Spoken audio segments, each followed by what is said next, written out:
1404년 10월 한양 대궐.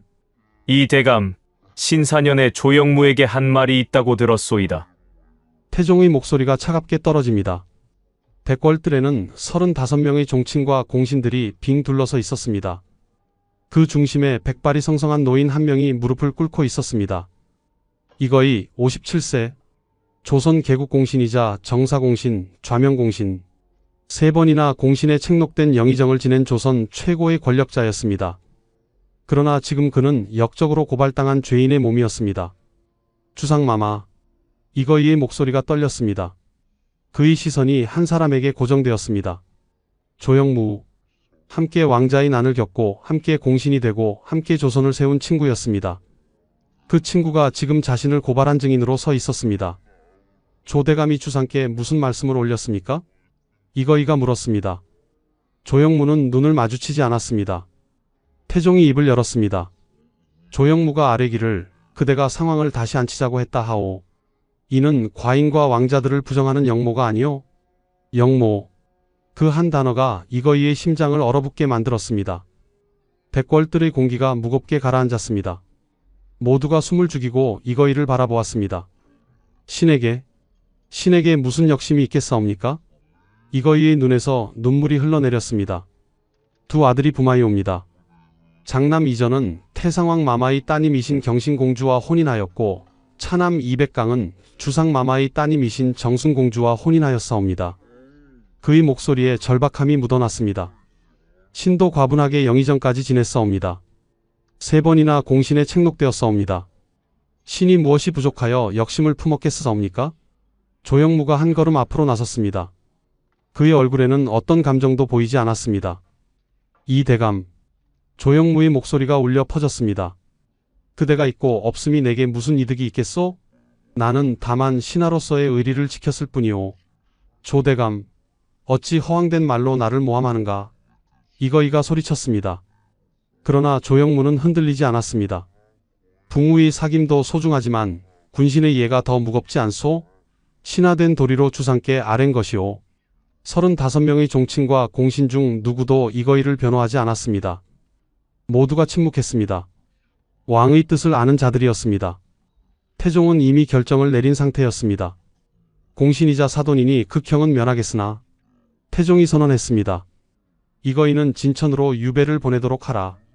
두 아들도 함께 보내고 자손들은 금고에 처하라. 1404년 10월 18일이었습니다. 조선 최고 권력자가 한순간에 유배인이 되는 순간이었습니다. 무엇이 이런 일을 만들었을까요? 그 대화는 정말 있었던 것일까요? 친구는 왜 그를 배신했을까요? 이 이야기가 궁금하시다면 영상 끝까지 봐주시기 바랍니다. 구독과 좋아요는 채널에 큰 힘이 됩니다. 56년 전으로 돌아가 보겠습니다.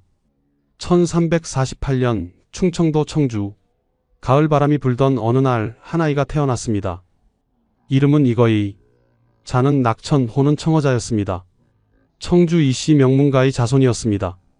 할아버지 이계감은 낭성군에 봉해진 고위 관료였고 아버지 이정은 형부상서를 지낸 문강공이었습니다. 대대로 관직에 나간 양반가의 후손이었습니다. 이 아이가 우리 집안을 빛낼 것이오. 할아버지 이계감이 갓난 아이를 내려다보며 말했습니다. 그의 기대대로 이거이는 총명한 아이로 자랐습니다. 5살에 천자문을 떼었고 7살에는 논어를 읽기 시작했습니다. 그러나 이거이가 태어난 시대는 혼란의 시기였습니다. 고려 말 권문세족들이 토지를 독점하고 백성들을 수탈했습니다. 땅을 잃은 농민들은 떠돌았고 관직을 돈으로 사고 파는 일이 비일비재했습니다. 왜구가 끊임없이 침략했고 홍건적이 개경까지 쳐들어왔습니다. 나라는 뿌리부터 흔들렸습니다. 아버님, 이 나라는 어찌 될까요? 15살 이거이가 물었습니다. 창밖으로 연기가 피어오르고 있었습니다. 또다시 왜구가 쳐들어온 것입니다. 백성들의 비명소리가 들려왔습니다. 이정이 깊은 한숨을 쉬었습니다. 나라가 흔들릴 때는 새로운 인물이 나타나는 법이다. 그 사람을 잘 섬겨야 하느니라. 새로운 인물이라. 누가 될까요? 그것은 하늘만이 아신다. 다만 우리는 준비해야 한다. 학문도 익히고 무예도 연마해야 한다. 아버지의 말을 가슴에 새긴 이거이는 더욱 열심히 공부했습니다. 낮에는 사서삼경을 읽고 밤에는 병서를 익혔습니다. 학문과 무예를 겸비한 인재로 성장했습니다. 글을 읽고 말을 타고 활을 쏘았습니다. 명문가의 자제답게 경서를 익히고 난세를 헤쳐나갈 무예를 연마했습니다. 20대에는 과거를 준비했지만 급제하지 못했습니다. 그러나 실망하지 않았습니다. 명문가의 자제로서 음서로도 관직에 나갈 수 있었기 때문입니다. 다만 때를 기다렸습니다. 새로운 시대가 오기를. 1384년 이거이가 36세 되던 해였습니다. 그해 운명적인 만남이 있었습니다. 이거이라 했느냐? 우람한 체구의 무장이 그를 내려다보았습니다. 이성계. 동북면에서 왜구를 무찌른 신흥무장이었습니다. 위화도 회군으로 최영을 제거하고 실권을 장악한 인물이었습니다. 고려를 뒤흔드는 힘을 가진 자였습니다. 이성계는 이거이를 마음에 들어 했습니다. 명문가 출신이면서도 무예에 능하다는 평판을 들었기 때문입니다. 경은 명문가의 자손이면서도 무예가 뛰어나다고 들었소. 활솜씨가 백발백중이라던데 사실이요? 황공하옵니다. 장군. 과찬이십니다. 겸손하구려. 좋소. 강계관군만호를 맡아주시오. 북방의 여진을 막는 중요한 임무요. 이성계의 천거였습니다. 음서로 천거된 것이었습니다. 강계는 변방이었습니다. 평안도 북쪽 끝 여진족과 맞닿은 곳이었습니다. 위험한 곳이지만 이거이에게는 기회였습니다. 이성계라는 떠오르는 별에 자신의 운명을 거는 것이었습니다. 이 인연을 소중히 여기겠습니다. 이거이가 깊이 절했습니다. 이성계가 그의 어깨를 두드렸습니다. 함께 새 세상을 만들어 갑시다. 고려는 이미 썩었소. 새 왕조가 필요하오. 그 말에 이거이의 가슴이 뛰었습니다. 새 왕조. 역성혁명. 그것은 위험한 말이었지만 동시에 매혹적인 말이었습니다. 새로운 시대, 새로운 기회. 명을 받들겠습니다. 그때는 몰랐습니다. 이 인연이 자신을 3번의 공신으로 만들 것이라는 것을, 그리고 그 인연이 결국 자신의 몰락을 부를 것이라는 것을. 아직 젊었던 36세 이거이는 희망에 차 있었습니다. 미래는 밝았고 가능성은 무한했습니다. 강계에서 4년을 보냈습니다. 여진족의 침입을 막았고 변방을 지켰습니다. 군사들을 훈련시키고 성을 보수했습니다. 이성계의 기대에 부응했습니다. 8년이 흘렀습니다. 1392년 7월 역사적인 순간이 왔습니다. 조선이 건국되었습니다. 이거이는 44세가 되었습니다. 고려가 무너지고 새 왕조가 열렸습니다. 이성계는 태조가 되었고 이거이는 개국 원종공신에 책록되었습니다. 드디어 새 나라가 섰습니다. 이거이의 가슴이 벅찼습니다. 새 왕조의 공신. 그것은 영광이었습니다. 500년 고려가 무너지고 조선이 세워졌습니다. 그 역사적 순간에 자신이 함께했습니다. 1393년 45세에 우산 기상시가 되었습니다. 벼슬길이 순탄했습니다. 새 왕조는 인재를 필요로 했고 개국 공신인 이거이는 중용되었습니다. 그러나 평화는 오래가지 않았습니다. 왕자들 사이에 권력 다툼이 시작되었습니다. 태조에게는 8명의 아들이 있었습니다. 세자는 막내 이방석이었습니다. 정도전이 세자를 보필했습니다. 그러나 셋째 이방원은 불만이 많았습니다. 왕자의 난을 일으킨 것은 자신인데 세자는 막내가 되었습니다. 긴장이 고조되었습니다. 정도전 세력과 이방원 세력, 둘 중 하나를 선택해야 했습니다. 이거이는 고민했습니다. 어느 편을 들어야 할까? 밤마다 잠을 이룰 수 없었습니다. 잘못 선택하면 목숨이 위태로웠습니다. 그러나 선택하지 않을 수도 없었습니다. 중립은 없었습니다. 이거이는 이방원을 선택했습니다. 실력자는 이방원이었습니다. 정도전은 문신이었지만 이방원은 무인이었습니다. 왕자의 난을 주도한 인물이었습니다. 승산은 이방원에게 있었습니다. 1398년 이거이가 50세 되던 해 제1차 왕자의 난이 일어났습니다. 8월 26일 밤 이방원이 움직였습니다. 정도전과 세자 이방석을 제거했습니다. 피의 밤이었습니다. 이거이는 이방원을 도왔습니다. 군사를 이끌고 참여했습니다. 승리했습니다. 정도전은 죽었고 세자는 폐위되었습니다. 이방원이 실권을 장악했습니다. 승리 후 이거이는 정사공신에 책록되었습니다. 참참문화부사 겸 의흥 3군부 중군동 지절제사가 되었습니다. 이번이 두 번째 공신입니다. 권력의 계단을 한 걸음 더 올랐습니다. 44세의 첫 공신, 50세의 두 번째 공신. 순조로웠습니다. 하지만 그때는 몰랐습니다. 이 계단이 얼마나 위태로운지를, 높이 오를수록 떨어질 위험도 커진다는 것을. 1400년 이거이 52세. 또다시 왕자의 난이 일어났습니다. 제1차 왕자의 난 이후 정종이 즉위했지만 실권은 세자인 이방원이 쥐고 있었습니다. 그러나 넷째 형제 이방간이 불만을 품었습니다. 이방간에게도 세자가 될 자격이 있다고 생각했습니다. 형제 간의 권력 다툼이었습니다. 1400년 1월 제2차 왕자의 난이 일어났습니다. 이방간이 군사를 일으켰습니다. 이거이는 또다시 이방원을 선택했습니다. 이미 이방원에게 걸었던 운명이었습니다. 돌아설 수 없었습니다. 전투는 치열했습니다. 한양 거리에서 칼과 칼이 부딪혔습니다.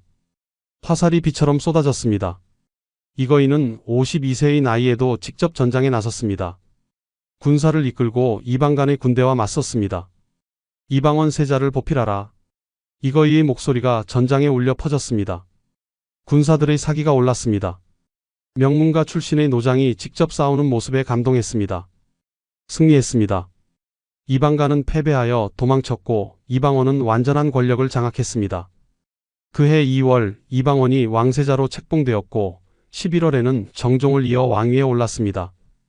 태종의 탄생이었습니다. 좌명공신 이거이. 세 번째 공신 칭호였습니다. 개국원종공신, 정사공신, 좌명공신. 조선에서 세 번이나 공신에 책록된 사람은 손에 꼽았습니다. 이거이의 권세는 하늘을 찔렀습니다. 조정에서 그를 거스를 자가 없었습니다. 세 번의 공신.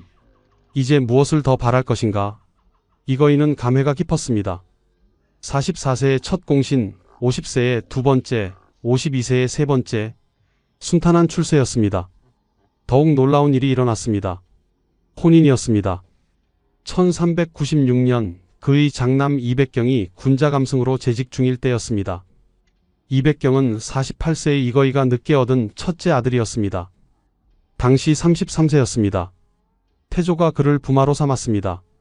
태조의 장녀인 경신공주와 혼인시켰습니다. 이백경은 상당군으로 봉해졌고 나중에 이름을 이저로 바꾸었습니다. 아버님, 소자가 공주와 혼인하게 되었습니다. 이것이 우리 집안의 영광이로구나. 이거이의 기쁨은 하늘을 찔렀습니다. 아들이 임금의 사위가 되다니, 부마가 되다니, 청주 이씨 가문의 영광이었습니다. 그런데 놀라운 일은 또 있었습니다. 차남 이백강이 태종의 장녀인 정순공주와 혼인하게 된 것입니다. 태종이 즉위한 후 자신의 장녀를 이거이의 차남에게 시집 보냈습니다. 두 아들이 모두 부마가 되다니 이거이는 믿기지 않았습니다. 장남은 태조의 사위, 차남은 태종의 사위. 태조와 태종 두 임금의 겹사돈이 된 것입니다.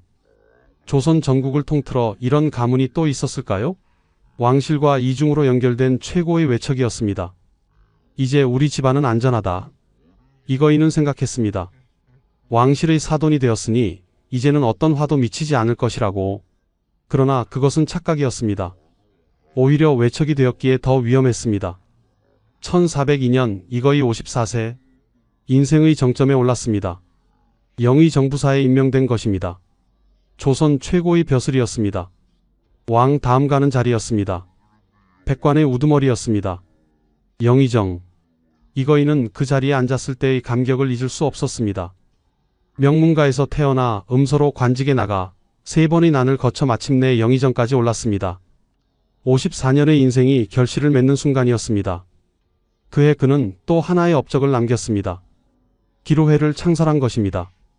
70세 이상의 노재상들이 모이는 친목 모임이었습니다. 나이든 재상들을 예우하고 그들의 경험과 지혜를 존중하자는 취지였습니다.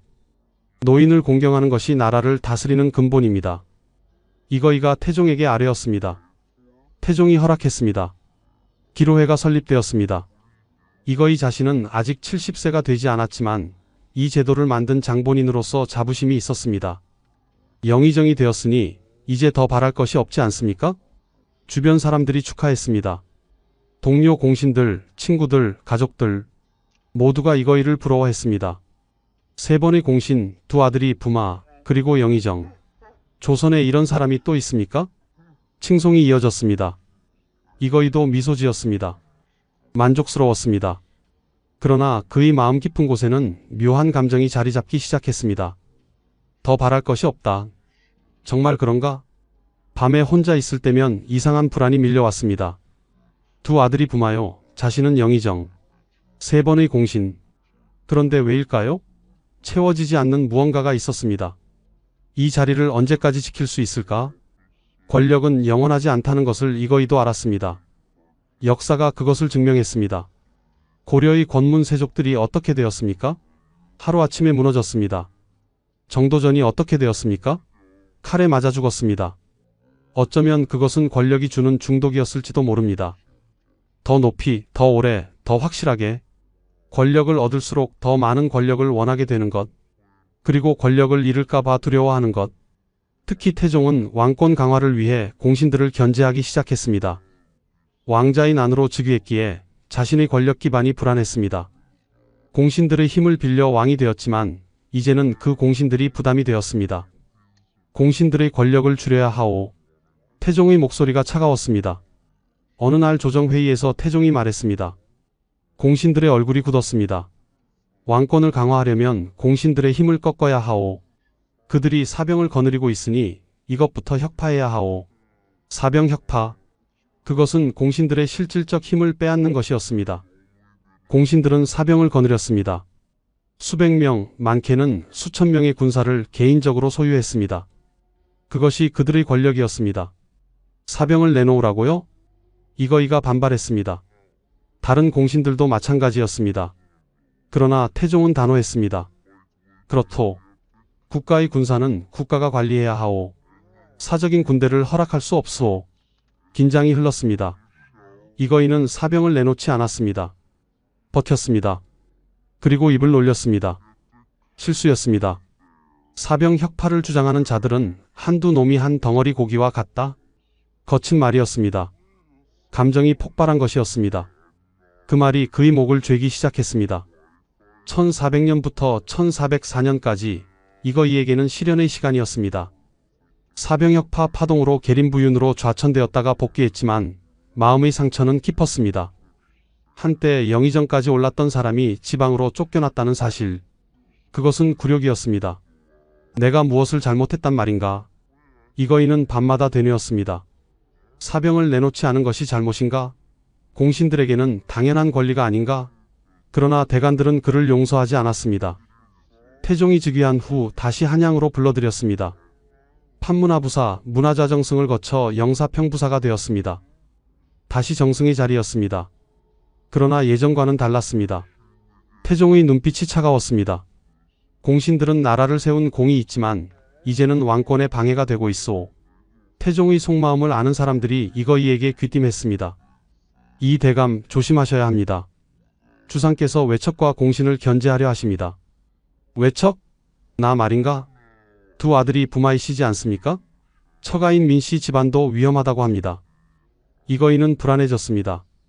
자신이 외척이라는 것이 이제는 위험 요소가 되었습니다. 예전에는 영광이었는데 이제는 약점이 되었습니다. 왕권 강화라. 그 대상이 나란 말인가? 이거이의 마음속에 불만이 쌓였습니다. 자신은 3번이나 왕자인 안에서 이방원을 도왔습니다. 그 덕분에 태종이 왕이 될 수 있었습니다. 그런데 이제 와서 자신을 견제한다? 배은망덕한 일이 아닌가? 물론 이거이도 알았습니다. 왕의 입장에서는 당연한 일이라는 것을, 왕권을 강화하려면 신권을 약화시켜야 한다는 것을, 그러나 머리로 아는 것과 마음으로 받아들이는 것은 달랐습니다. 1404년 어느 날 한양의 한 저택, 조대감 오랜만이오. 이거이가 친구 조영무의 집을 찾았습니다. 조영무도 공신이었습니다. 함께 왕자인 안을 겪은 동지였습니다. 둘은 30년 넘게 알고 지낸 친구였습니다. 이 대감 어서 오시오. 무슨 일로 이렇게? 그냥 얼굴이나 보고 싶어서 왔소. 요즘 마음이 답답해서 말이오. 조영무가 차를 내왔습니다. 두 사람은 마주 앉아 이런저런 이야기를 나눴습니다. 정치 이야기, 조정 이야기. 주로 이거이가 말하고 조영무가 들었습니다. 요즘 조정 분위기가 좋지 않소. 주상께서 공신들을 너무 견제하시오. 그것은 왕권 강화를 위한 것이 아니겠소? 왕권 강화라. 그렇게 말하면 듣기는 좋지. 하지만 실상은 은혜를 저버리는 것 아니오? 이거이의 목소리에 불만이 묻어났습니다. 조영무는 조심스럽게 말했습니다. 이 대감, 그런 말씀은 조심하셔야 합니다. 혹여 누가 듣기라도 하면 여기 우리 둘밖에 없지 않죠? 하인들도 다 물러갔고 시간이 흐르자 술이 들어왔습니다. 이거이가 술잔을 비웠습니다. 한 잔, 두 잔, 세 잔. 점점 취기가 올랐습니다. 이거이의 얼굴이 붉어졌습니다. 술이 혀를 풀었습니다. 조대감. 이거이가 주위를 둘러보았습니다. 정말 아무도 없었습니다. 하인들도 물러가고 둘만 남았습니다. 이거이가 목소리를 낮췄습니다. 우리의 부기가 이미 지극하지 않소? 그렇소, 이 대감. 우리는 공신이고 대감께서는 정승까지 하셨으니 하지만 이것을 끝까지 지키기란 참으로 어려운 일이오. 조영무가 고개를 끄덕였습니다. 권력의 무상함은 누구나 아는 진리였습니다. 높이 오를수록 떨어질 위험도 컸습니다. 주상께서 요즘 공신들을 견제하시오. 사병도 빼앗고 권력도 줄이려 하시오. 그것은 왕권 강화를 위한 것이 아니겠소? 왕의 입장에서는 당연한 일이. 그렇소. 그런데 말이오. 이거이가 술잔을 들어 단숨에 비웠습니다. 그리고 더욱 목소리를 낮췄습니다. 주상의 아들들이 아직 어리지 않소? 양녕대군이 겨우 13살, 효령대군은 11살, 충녕대군은 7살이오. 그렇더만 만약 주상께 무슨 일이라도 생기면 어린 왕자가 즉위할 것이오. 그러면 우리 공신들의 입지는 어찌 되겠소? 조영무의 얼굴이 굳었습니다. 이거이가 어디로 가려는지 감이 왔습니다. 위험한 이야기였습니다. 이 대감, 그 말씀은 어린 임금이 되면 외척들이 권력을 잡을 것이오. 왕비의 친척들, 후궁의 친척들, 그들이 우리를 밀어낼 것이오. 이거이의 목소리에 두려움이 묻어났습니다.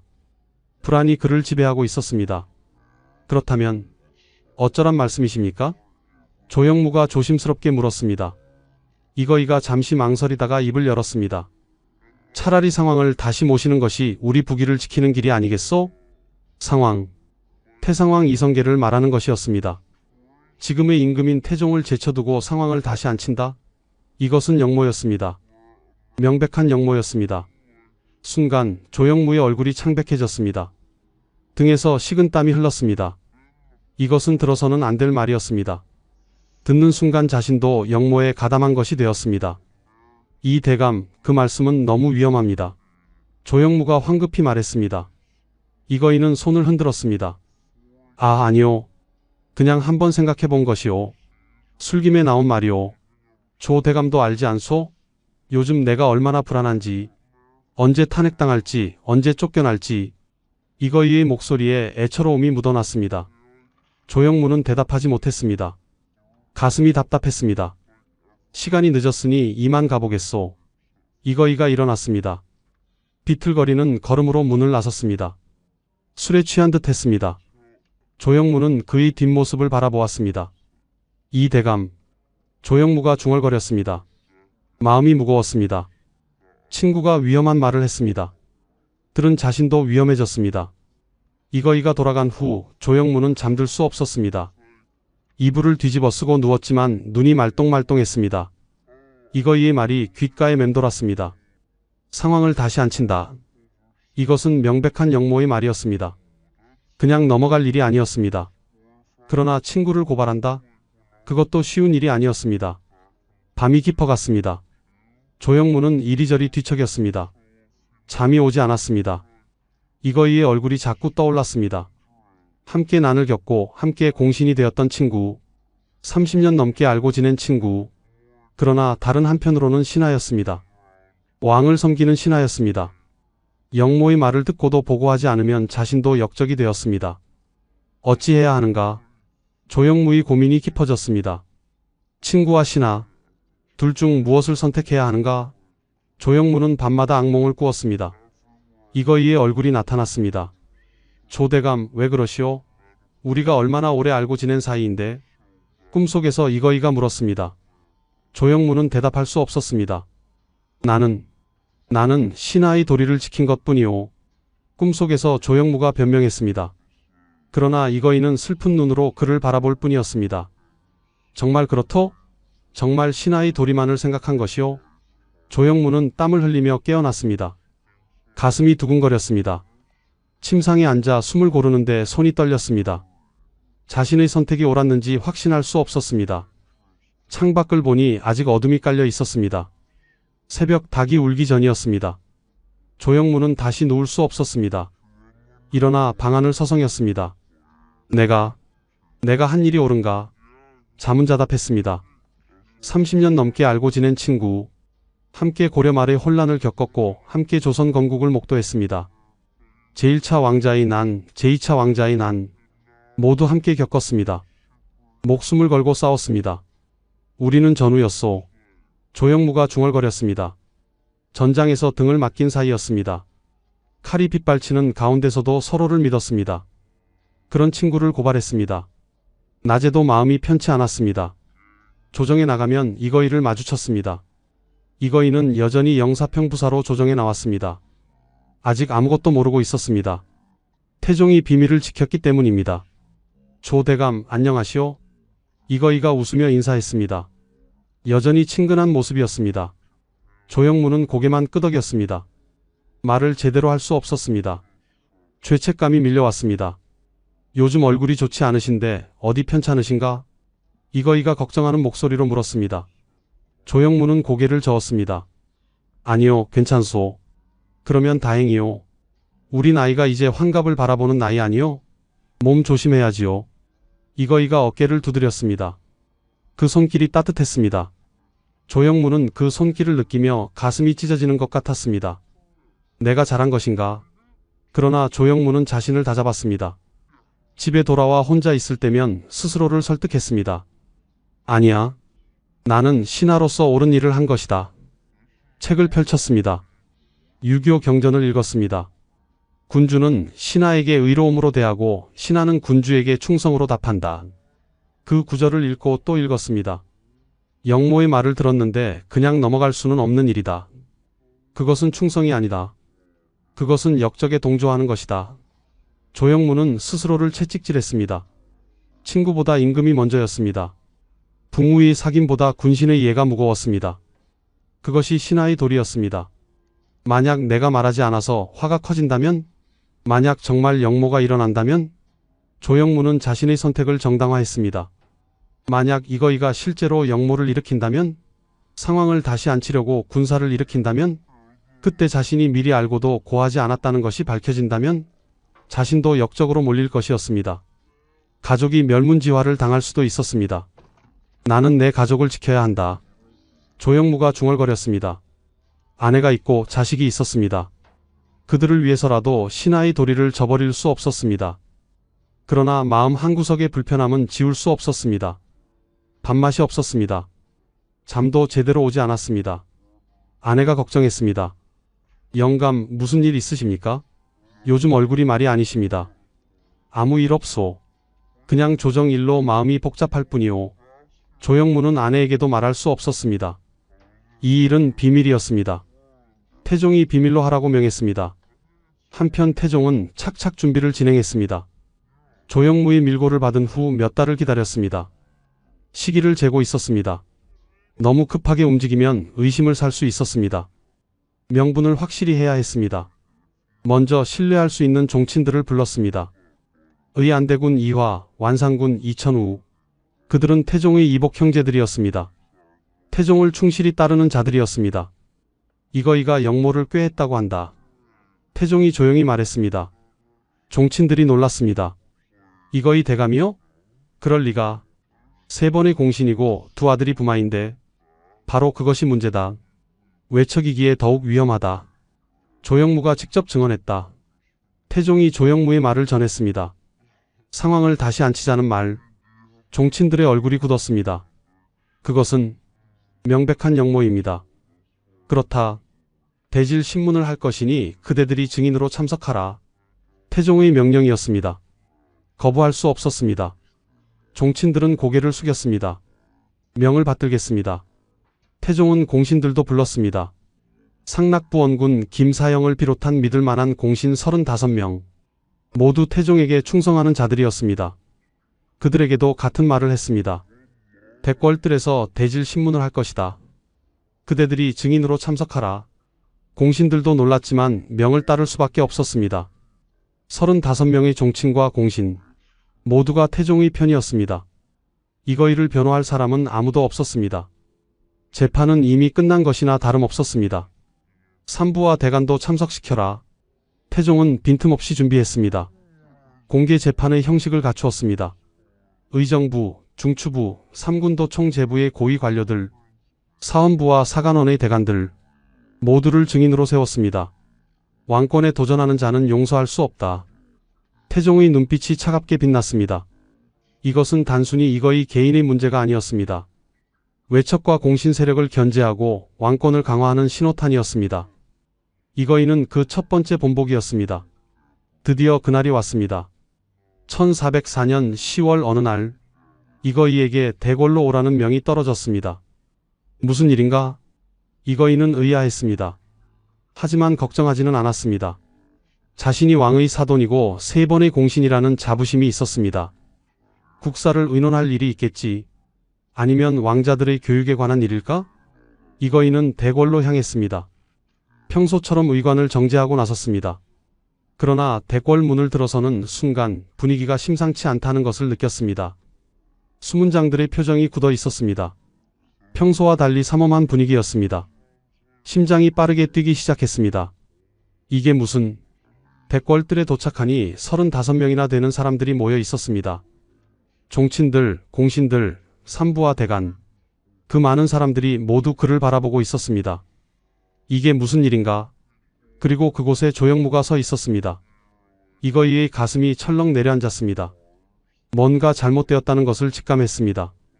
다리가 떨렸습니다. 이 대감 들어오시오. 태종의 목소리가 들렸습니다. 차갑고 위험 있는 목소리였습니다. 이거이는 걸음을 옮겼습니다. 무릎을 꿇었습니다. 주상마마. 목소리가 떨렸습니다. 이 대감 신사년에 조영무에게 한 말이 있다고 들었소이다. 태종의 질문이 떨어졌습니다. 이거이의 머릿속이 하얘졌습니다. 신사년 1401년 그때 조영무와 나눈 대화. 설마 상황을 다시 앉히자고 했다는데 그것이 사실이요? 이거이는 정신이 아득해졌습니다. 조영무를 바라보았습니다. 친구가 자신을 고발했습니다. 믿을 수 없었습니다. 조대감, 그대가 신에게 무슨 역심이 있겠사옵니까? 이거이의 목소리가 대궐뜰에 울려 퍼졌습니다. 57세 노인의 절규였습니다. 주상마마, 신은 억울하옵니다. 눈물이 주르륵 흘러내렸습니다. 백발이 바람에 흩날렸습니다. 한때 조선 최고 권력자였던 남자가 이제는 역적으로 몰려 무릎 꿇고 있었습니다. 두 아들이 부마이옵니다. 장남 이전은 태상왕 마마의 사위요. 차남 이백강은 주상 마마의 사위이옵니다. 이거이가 목이 메었습니다. 신도 과분하게 영의정을 지냈고 3번이나 공신에 책록되었사옵니다. 무엇이 부족하여 역심을 품었겠사옵니까? 그의 말에는 절박함이 가득했습니다. 그러나 태종의 얼굴은 차갑기만 했습니다.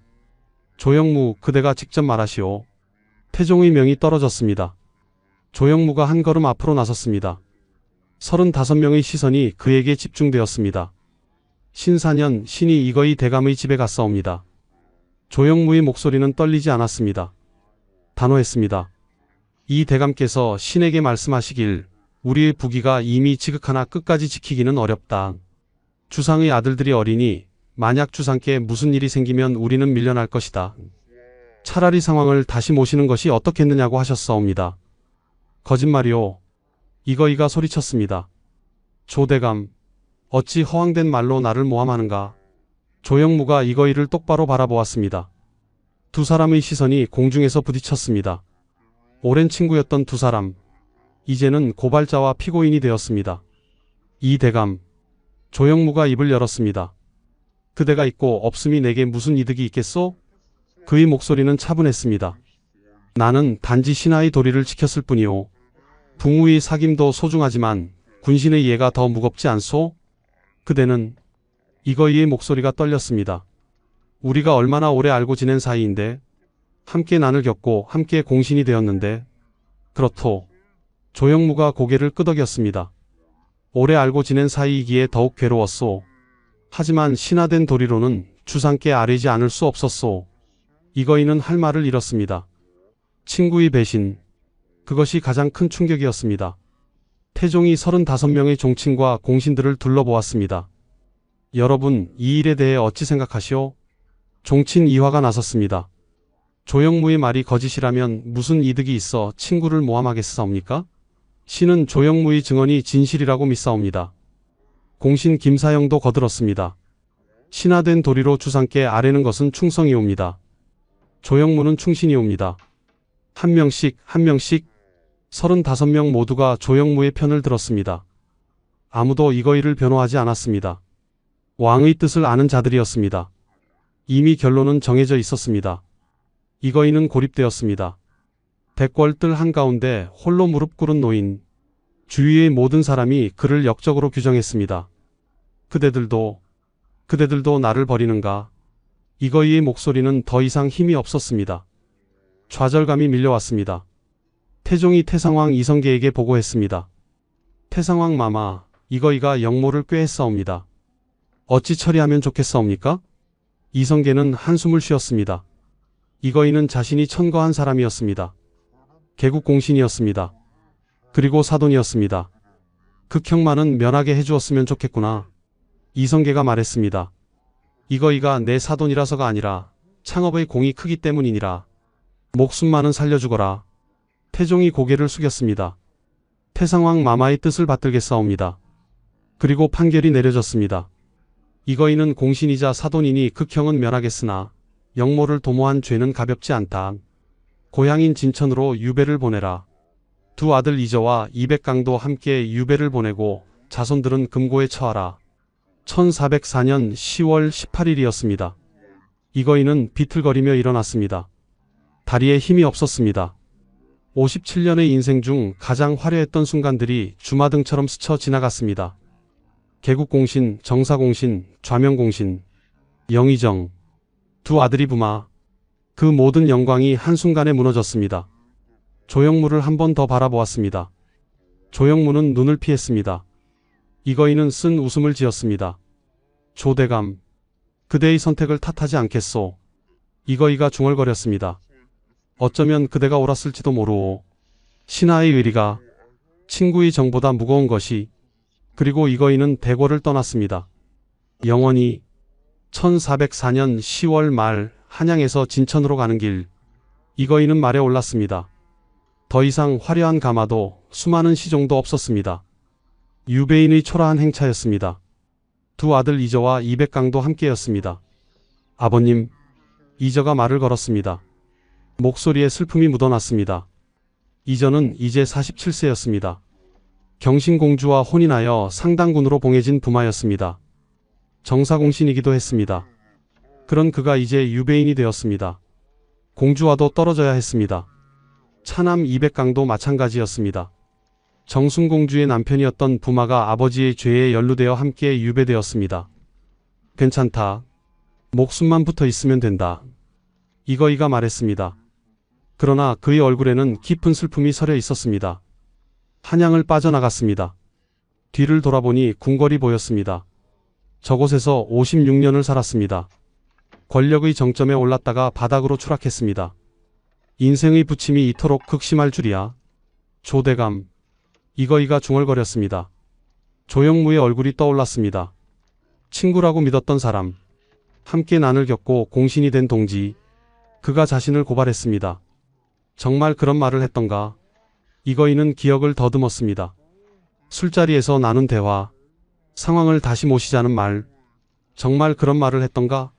아니면 술에 취해 그냥 한 말이었나? 어쩌면 그런 말을 했을지도 모르지. 이거이가 인정했습니다. 불만이 쌓여 있었으니까. 태종의 견제가 심해지면서 권력이 흔들리는 것이 두려웠으니까.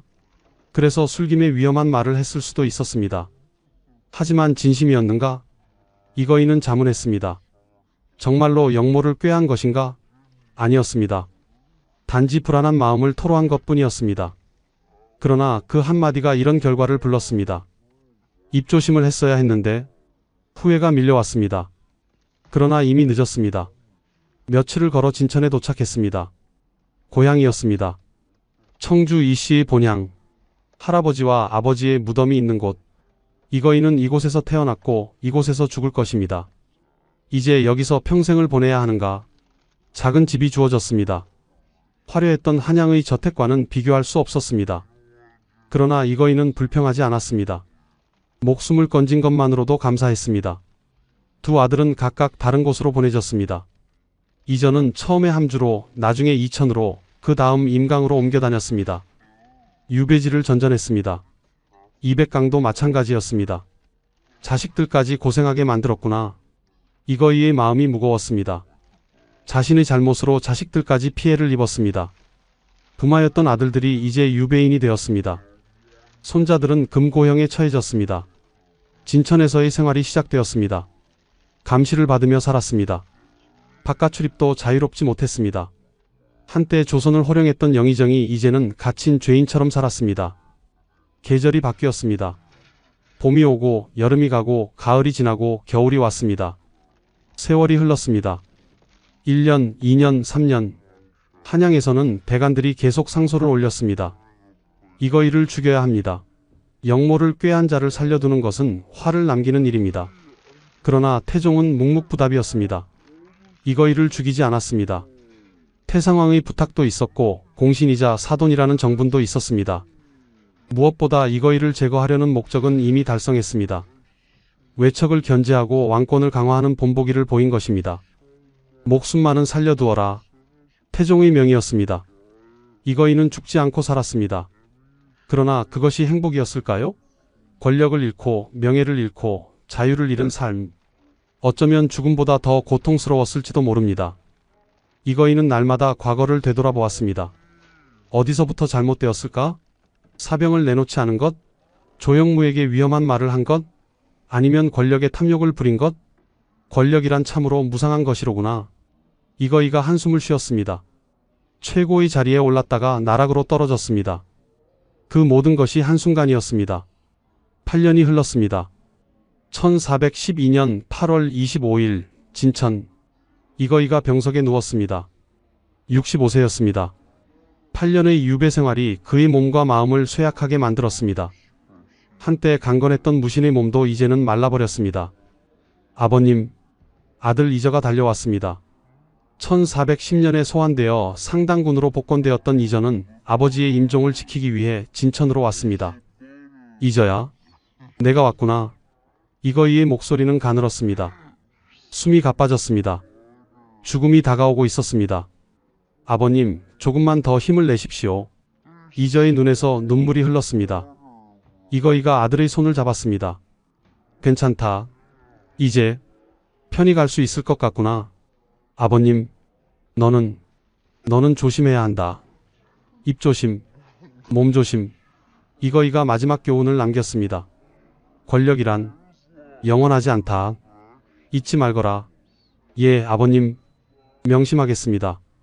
그리고 조영무를 탓하지 마라. 그도 신하의 의리를 지킨 것이니. 이거이의 숨이 점점 약해졌습니다. 나는 후회하지 않는다. 다만 너희를 고생시킨 것이 미안하구나. 그것이 마지막 말이었습니다. 1412년 8월 25일 이거이는 진천에서 생을 마감했습니다. 향년 65세였습니다. 유배된 지 8년 만이었습니다. 이전은 아버지의 장례를 치렀습니다. 충청북도 진천군 진천읍 상계리에 묘를 썼습니다. 초라한 장례였습니다. 한때 조선을 호령했던 영의정의 마지막 치고는 너무나 쓸쓸했습니다. 2년 후 1414년 10월 6일 이저도 세상을 떠났습니다. 52세였습니다. 아버지를 따라간 것 같았습니다. 차남 이백강도 이후 기록이 사라졌습니다. 아마도 얼마 지나지 않아 세상을 떠났을 것입니다. 한때 조선 최고의 가문이었던 이거이의 집안은 이렇게 몰락했습니다. 그러나 역사는 이거이를 어떻게 평가했을까요? 조선 왕조실록에는 이렇게 기록되어 있습니다. 이거이가 영모를 도모하여 유배되었다. 역적으로 기록되었습니다.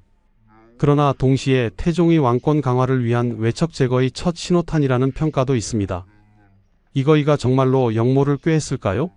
아니면 태종이 왕권을 강화하기 위해 명분을 만든 것일까요? 조영무의 증언은 진실이었을까요? 아니면 왕의 압력에 굴복한 것일까요? 600년이 지난 지금도 역사학자들은 의견이 엇갈립니다. 어떤 이는 이거이가 실제로 불만을 품고 위험한 말을 했다고 주장합니다. 어떤 이는 태종의 정치적 희생양이었다고 봅니다. 진실은 무엇이었을까요? 아마도 그 둘 다일지도 모릅니다. 이거이는 권력에 대한 불안감으로 위험한 말을 했을 것입니다. 그리고 태종은 그 말을 이용하여 외척을 제거했을 것입니다. 이거이의 사건 이후 태종의 외척 제거는 계속되었습니다. 1407년 천하민 민무구와 민무질 형제가 죽임을 당했습니다. 1409년 이무, 윤목, 유기 등이 목이 잘렸습니다. 1415년 나머지 천하민 민무휼과 민무에도 사사되었습니다. 이숙번도 축출되었습니다. 공신들도 마찬가지였습니다. 1414년 자녀 공신들을 부원군으로 봉하여 정치 일선에서 은퇴시켰습니다. 왕권을 견제할 만한 세력을 모두 제거한 것입니다. 이거이는 그 첫 번째 희생양이었습니다. 그로부터 600년이 지났습니다. 2025년 현재 이거이의 묘소는 충청북도 진천군 진천읍 상계리에 남아 있습니다. 1994년 6월 24일 충청북도 기념물 제95호로 지정되었습니다. 매년 몇몇 역사 애호가들이 그곳을 찾습니다. 묘 앞에 서서 600년 전 그날을 떠올립니다. 친구의 밀고로 유배된 영의정, 한순간에 무너진 권력, 8년의 유배 끝에 맞은 죽음. 이거이의 이야기는 우리에게 무엇을 말해줄까요? 권력은 영원하지 않다는 것, 입조심이 곧 몸조심이라는 것, 친구도 믿을 수 없는 것이 권력의 세계라는 것, 그리고 한순간의 실수가 평생의 후회를 낳는다는 것. 그러나 다른 관점도 있습니다. 조영무의 입장에서 보면 어떨까요? 그는 신하의 의리를 지킨 것일까요? 아니면 친구를 배신한 것일까요? 군신의 예와 붕우의 정, 둘 중 무엇이 더 중요할까요? 정답은 없습니다. 600년 전 그날 대궐뜰에서 무슨 일이 있었는지 정확히 아는 사람은 없습니다. 다만 역사의 기록만 남아있을 뿐입니다. 이거이는 역적이었을까요? 아니면 정치적 희생양이었을까요? 조영무는 충신이었을까요? 아니면 배신자였을까요? 역사는 승자의 기록입니다. 태종은 왕권을 강화했고 조선은 강력한 중앙집권 국가가 되었습니다. 그 과정에서 이거이는 희생되었습니다. 하지만 이거이의 삶이 무의미했던 것은 아닙니다. 그는 조선 건국에 공헌했고 3번의 난을 겪으며 나라를 지켰습니다. 비록 마지막은 비극적이었지만 그 전까지의 삶은 영광스러웠습니다. 어쩌면 이것이 권력의 본질일지도 모릅니다. 영광과 비극이 동전의 양면처럼 붙어있는 것, 올라갈수록 떨어질 위험이 커지는 것, 높은 곳에 오를수록 외로워지는 것. 지금까지 조선 최고 권력자 이거이의 이야기였습니다. 친구의 밀고로 한순간에 몰락한 그의 삶을 통해 권력과 신의 그리고 선택의 무게를 되새겨 보았습니다. 이 이야기가 여러분께 작은 깨달음이 되었기를 바랍니다. 권력을 추구하는 것은 인간의 본성이지만 그 권력이 영원하지 않다는 것을 기억해야 합니다. 그리고 한마디 말이 인생을 바꿀 수 있다는 것도 잊지 말아야 합니다. 구독과 좋아요는 저에게 큰 힘이 됩니다. 다음에 또 흥미로운 역사 이야기로 찾아뵙겠습니다. 감사합니다. 나는 잘못한 것이 무엇입니까? 1457년 10월 24일 저녁 영월 관풍원에서 17세 소년의 떨리는 목소리가 들렸습니다. 단종이었습니다. 12세의 왕이 되고 15세의 왕위를 빼앗기고 이제 17세의 사약을 받는 소년이었습니다. 이것을 드십시오. 금부도사가 떨리는 손으로 사약을 내밀었습니다. 그도 울고 있었습니다. 아버지, 김종서 대감, 성삼문, 모두 어디로 가셨습니까? 단종이 사약을 들이켰습니다. 그렇게 조선의 가장 비극적인 왕이 죽었습니다. 그런데 누가 이 어린 왕을 죽인 것일까요? 바로 그의 숙부였습니다. 세종대왕의 둘째 아들, 원래는 왕이 될 수 없었던 남자가 조카를 죽이고 왕좌에 앉았습니다. 그는 왜 이런 선택을 한 것일까요? 그리고 그 대가는 무엇이었을까요? 이 이야기가 궁금하시다면 영상 끝까지 봐주세요. 구독과 좋아요는 큰 힘이 됩니다. 1468년 여름밤 창덕궁 깊숙한 곳에서 비명이 터져 나왔습니다. 조선의 왕 52세 세조가 온몸을 긁어대며 고통에 몸부림치고 있었습니다. 종기에서 흘러나온 피와 고름이 옷을 적시고 그 악취가 침전 전체를 뒤덮었습니다. 전하, 제발 손을 멈추십시오. 더 긁으시면 내관이 다급히 말렸지만 소용없었습니다. 세조는 피투성이가 된 손으로 계속 몸을 긁어댔습니다. 얼굴에서, 팔에서, 등에서, 온몸 곳곳에서 고름이 터져 나왔습니다. 형수님, 형수님, 제발 용서해 주십시오. 세조가 헛소리를 중얼거렸습니다. 그의 눈은 허공을 바라보고 있었습니다.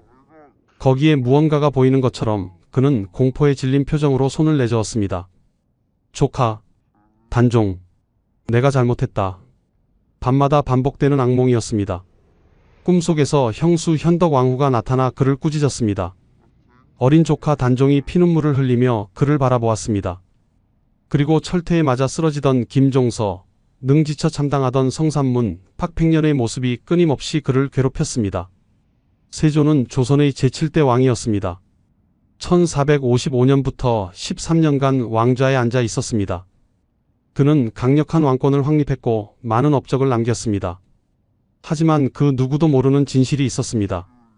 이 강력한 왕이 밤마다 악몽에 시달리며 온몸의 종기로 고통받고 있다는 사실을 말입니다. 1468년 9월 세조의 병은 더욱 악화되었습니다. 52세의 나이, 왕으로 산 13년의 세월이 그를 지치게 만들었습니다.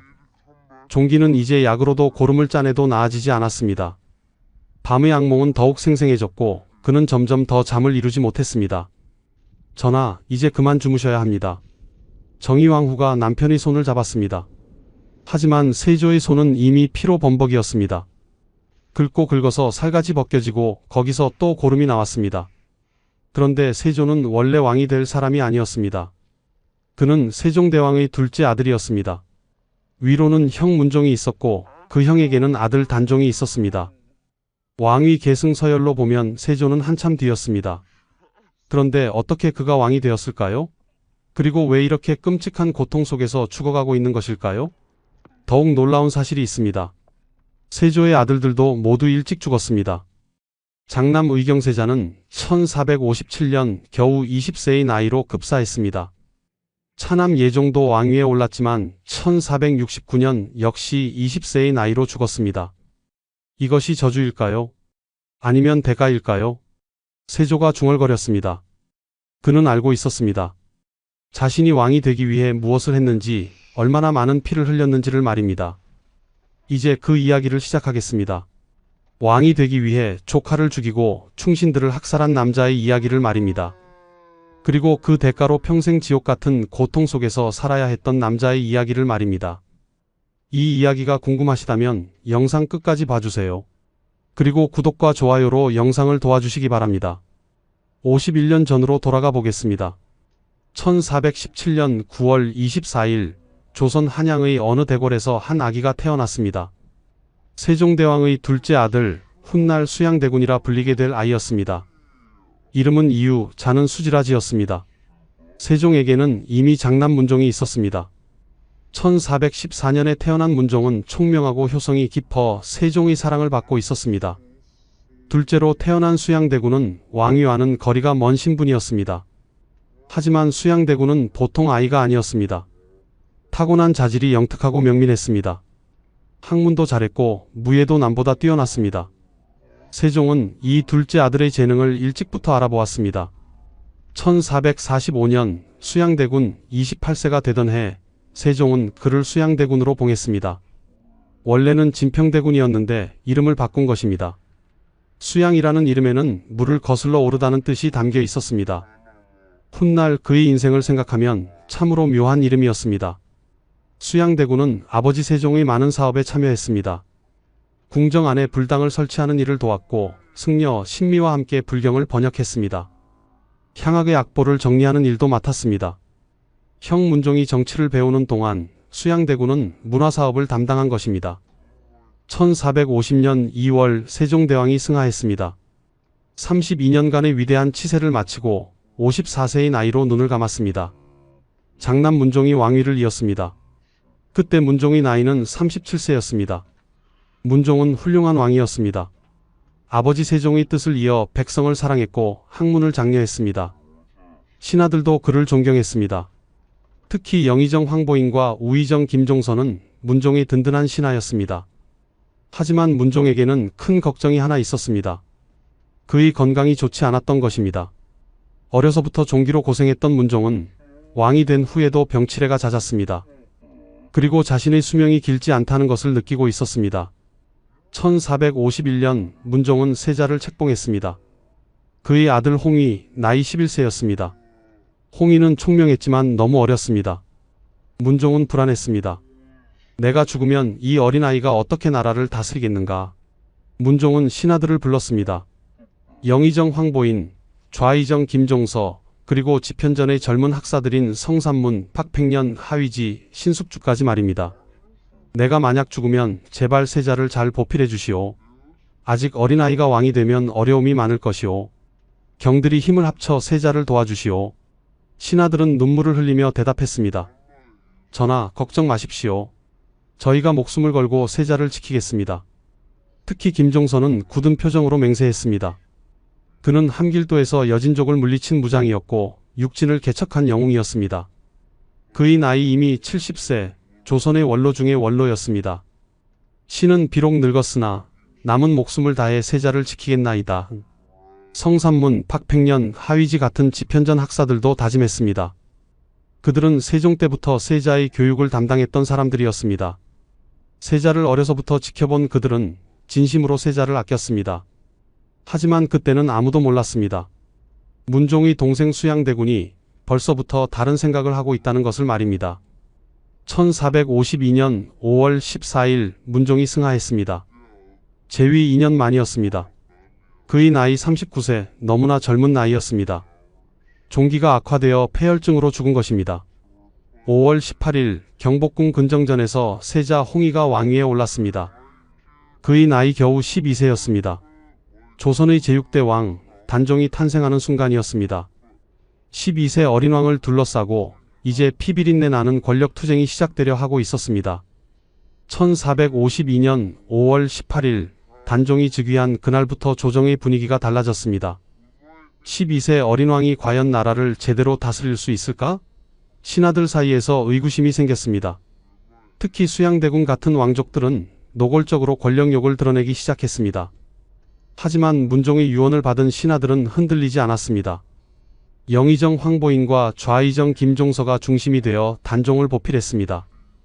김종서는 1383년생으로 이때 나이가 70세였습니다. 그는 세종 때부터 40년 가까이 조정에서 일한 노련한 정치가였습니다. 특히 함길도에서 여진족을 물리치고 육진을 개척한 무공으로 유명했습니다. 병권을 장악하고 있던 그는 조선에서 가장 힘 있는 신하였습니다.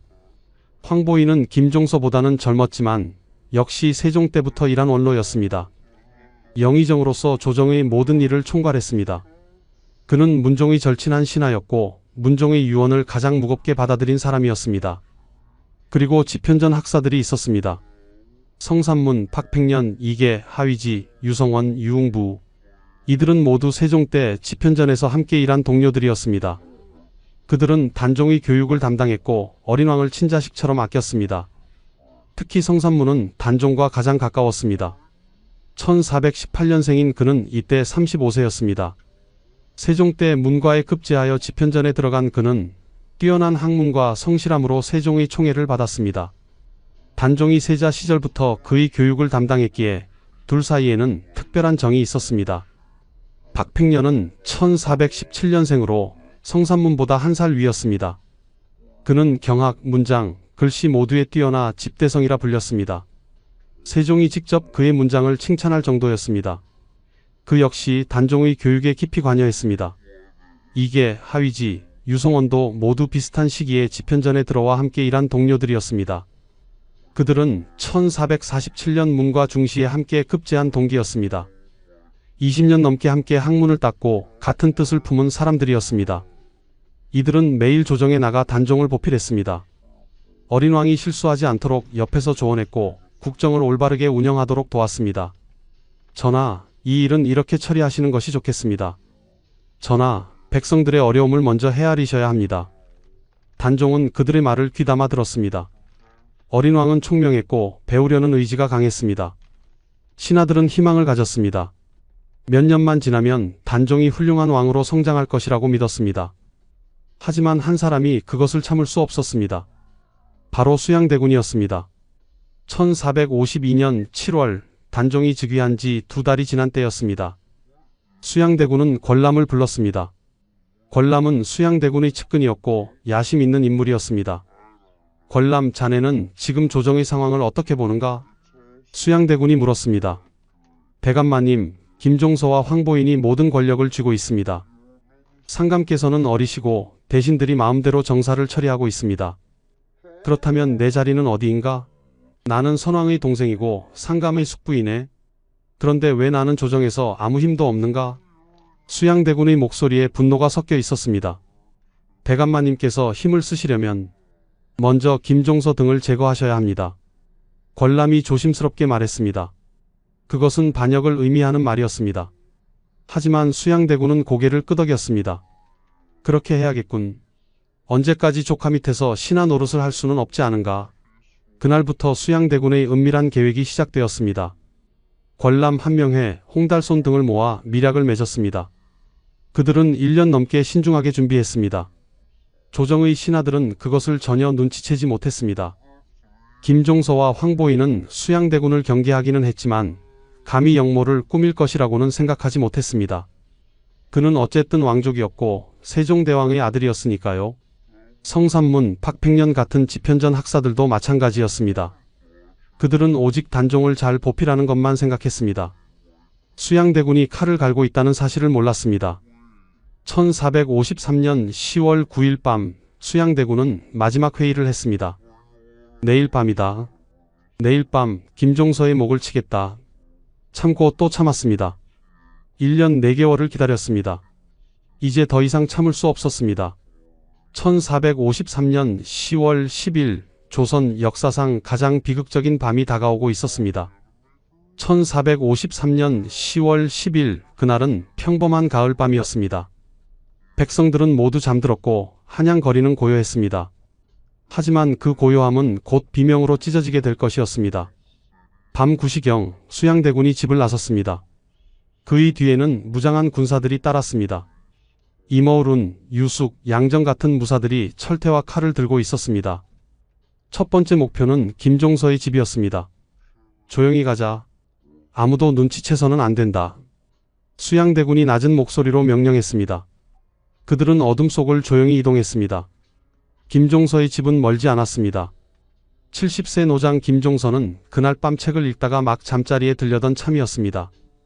40년 넘게 나라를 위해 일한 그는 이제 노년에 접어들었지만 여전히 정정했습니다. 단종을 보필하는 일이 그의 마지막 사명이라고 생각했습니다. 대감마님, 수양대군께서 찾아오셨습니다. 하인이 급히 알렸습니다. 김종서는 의아했습니다. 이 늦은 밤에 수양대군이 무슨 일로 찾아온 것일까? 들어오시라 하여라. 김종서가 옷을 갖춰 입고 나갔습니다. 수양대군이 마당에 서 있었습니다. 하지만 뭔가 이상했습니다. 수양대군의 표정이 너무 굳어 있었고 주변에 무장한 군사들이 보였습니다. 대감, 급한 일이 있어 왔소. 수양대군이 말했습니다. 그는 손에 편지를 들고 있었습니다. 무슨 일이시오? 김종서가 다가갔습니다.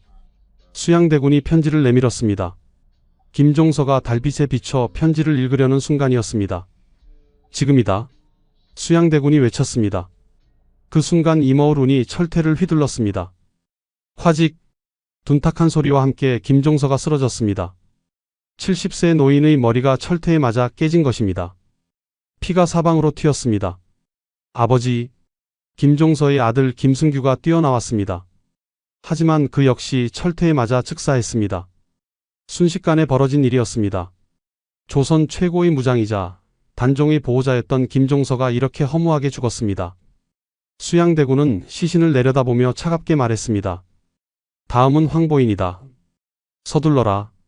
그들은 곧바로 황보인의 집으로 향했습니다. 영의정 황보인도 같은 방법으로 죽었습니다. 영의 정부의 최고 어른이 한밤중에 철퇴에 맞아 죽은 것입니다. 수양대군의 군사들은 미리 준비한 대로 움직였습니다. 사대문을 장악하고 궁궐로 들어가는 길을 막았습니다. 한양은 순식간에 수양대군의 통제 아래 들어갔습니다. 새벽녘 수양대군은 창덕궁으로 들어갔습니다. 12세 단종은 아직 자고 있었습니다. 무슨 일이 벌어지는지도 모른 채 말입니다. 상감마님, 큰일 났습니다. 수양대군이 급히 들어가 소리쳤습니다. 무슨 일이오, 숙부? 단종이 놀라 일어났습니다. 김종서와 황보인이 영모를 꾸몄습니다. 신이 이를 미리 알아채고 제거했습니다. 뭐라고요? 단종은 믿을 수 없었습니다. 김종서와 황보인이 영모를? 아버지가 그토록 신뢰하던 신하들이? 상감마님, 저들은 안평대군과 짜고 상감마님을 폐하려 했습니다. 신이 아니었다면 큰일 날 뻔했습니다. 수양대군의 말은 거짓이었습니다. 김종서와 황보인은 영모를 꾸민 적이 없었습니다. 안평대군도 마찬가지였습니다. 하지만 12세 어린 단종이 그것을 어떻게 알겠습니까? 그렇다면 즉시 조정을 소집하셔야 합니다. 그리고 신에게 역적들을 처리할 권한을 주십시오. 단종은 떨리는 손으로 고개를 끄덕였습니다. 그는 너무 무서웠습니다. 그리고 어찌할 바를 몰랐습니다. 다음 날 아침 조정이 열렸습니다. 신하들이 하나씩 모였습니다. 그들은 밤새 무슨 일이 있었는지 소문으로 들었습니다. 김종서와 황보인이 죽었다고 했습니다. 수양대군이 그들을 죽였다고 했습니다. 경들, 김종서와 황보인은 영모를 꾸몄소. 고로 신이 처단했소. 수양대군이 차갑게 선언했습니다. 신하들은 아무 말도 못했습니다. 감히 반대할 수 없었습니다. 김종서와 황보인조차 하룻밤 사이에 죽었는데 누가 감히 수양대군에게 맞설 수 있겠습니까? 안평대군 역시 영모에 가담했소. 그를 강화도로 유배 보내시오. 수양대군의 동생 안평대군도 제거되었습니다. 왕위를 노릴 수 있는 모든 경쟁자들을 없앤 것입니다. 그렇게 하룻밤 사이에 조정의 판도가 완전히 바뀌었습니다. 김종서, 황보인을 비롯해 100명 이상이 역적으로 몰려 처형되었습니다. 그들의 가족들도 노비가 되거나 유배를 갔습니다. 수양대군은 영의정이 되었습니다. 조선의 모든 권력을 손에 쥔 것입니다. 12세 단종은 이름뿐인 왕이 되었습니다. 이것이 계유정난입니다. 1453년 계유년에 일어난 정변이라 하여 붙여진 이름입니다. 하지만 이것은 정변이 아니었습니다. 왕위를 노린 쿠데타였습니다. 조정의 신하들은 경악했습니다. 특히 집현전 학사들은 분노했습니다. 성삼문, 박팽년, 이계, 하위지. 그들은 주먹을 불끈 쥐었습니다. 이것은 영모입니다. 수양대군이야말로 역적입니다. 하지만 그들은 아무것도 할 수 없었습니다. 수양대군은 이미 모든 병권을 장악했습니다. 지금 반대하면 그들도 김종서처럼 죽을 것이 분명했습니다. 참고 기다리자. 언젠가 기회가 올 것이다. 성삼문이 이를 악물며 말했습니다. 그들은 복수를 다짐했습니다. 어떻게든 단종을 다시 왕으로 세우겠다고 맹세했습니다. 하지만 참고 또 참아야 하는 시간은 생각보다 훨씬 길고 고통스러웠습니다. 1453년 10월 계유정난 이후 조정은 수양대군의 완전한 통제 아래 들어갔습니다. 영의정이 된 수양대군은 모든 정사를 마음대로 처리했습니다. 단종은 그저 형식적으로 결제만 하는 왕이 되었습니다. 1454년 수양대군은 한 발 더 나아갔습니다. 단종의 측근들을 모두 제거하기 시작한 것입니다. 단종의 외삼촌인 권자신을 비롯해 단종을 지지하던 신하들이 하나둘 영모제로 몰려 유배를 갔습니다. 단종은 외로웠습니다. 아버지 문종이 믿고 맡긴 신하들은 모두 사라졌습니다. 할아버지 세종 때부터 자신을 돌봐주던 김종서도 죽었습니다. 곁에는 수양대군과 그의 측근들 뿐이었습니다. 상감마님, 이제 정사는 신에게 맡기시고 학문에 전념하시지요. 수양대군이 단종에게 말했습니다. 그것은 명령이었습니다. 단종은 고개를 숙였습니다. 거역할 힘이 없었습니다. 1455년 윤유월 마침내 수양대군이 마지막 수를 두었습니다. 상감마님, 신에게 왕위를 물려주십시오. 조정에 나온 단종 앞에서 수양대군이 말했습니다. 그 옆에는 권람 한 명의 같은 측근들이 서 있었습니다. 모두 칼을 차고 있었습니다. 신들이 생각하기에 상감께서는 아직 어리십니다. 나라를 다스리기에는 경험이 부족하십니다. 수양대군께서 왕위를 이으시는 것이 백성들을 위해 좋을 것입니다. 한 명회가 말했습니다. 다른 신하들도 고개를 끄덕였습니다. 모두 수양대군의 사람들이었습니다. 단종은 아무 말도 하지 못했습니다. 15세, 이제 겨우 청소년이 된 나이였습니다. 그는 떨고 있었습니다. 알겠습니다. 선의하겠습니다. 단종의 목소리는 떨렸습니다. 그는 울고 있었습니다. 하지만 아무도 그를 위로하지 않았습니다. 1455년 윤유월 11일 경회루에서 선의식이 열렸습니다. 단종이 옥새를 수양대군에게 넘겼습니다. 그 순간 성산문이 옥새를 받들고 있었습니다. 그는 옥새를 꼭 안고 대성통곡했습니다. 으아! 성산문의 울음소리가 경회루에 울려 퍼졌습니다. 그는 옥새를 놓지 않으려 했습니다. 하지만 한명회가 강제로 빼앗았습니다. 수양대군, 아니 이제 세조가 옥새를 받았습니다. 그는 차갑게 성산문을 바라보았습니다. 그 순간 둘의 눈이 마주쳤습니다. 성산문의 눈에는 분노가 가득했습니다. 저자는 위험하다. 나중에 제거해야겠군. 세조가 생각했습니다. 단종은 상황으로 강등되었습니다. 금성대군의 집으로 쫓겨나 그곳에서 살게 되었습니다. 15세 소년이 이제 폐위된 왕이 된 것입니다. 조정의 신하들은 침묵했습니다. 감히 반대할 수 없었습니다. 하지만 집현전 학사들은 달랐습니다. 그들은 비통해했습니다. 이것은 역모입니다. 조카의 왕위를 빼앗다니. 성산문이 밤마다 분노했습니다. 팍팽년, 이게 하위지도 마찬가지였습니다. 우리가 무엇을 할 수 있을까? 상황을 다시 복위시켜야 합니다. 그것만이 우리가 할 일입니다. 하지만 어떻게? 세조는 모든 병권을 쥐고 있습니다. 기회를 기다립시다.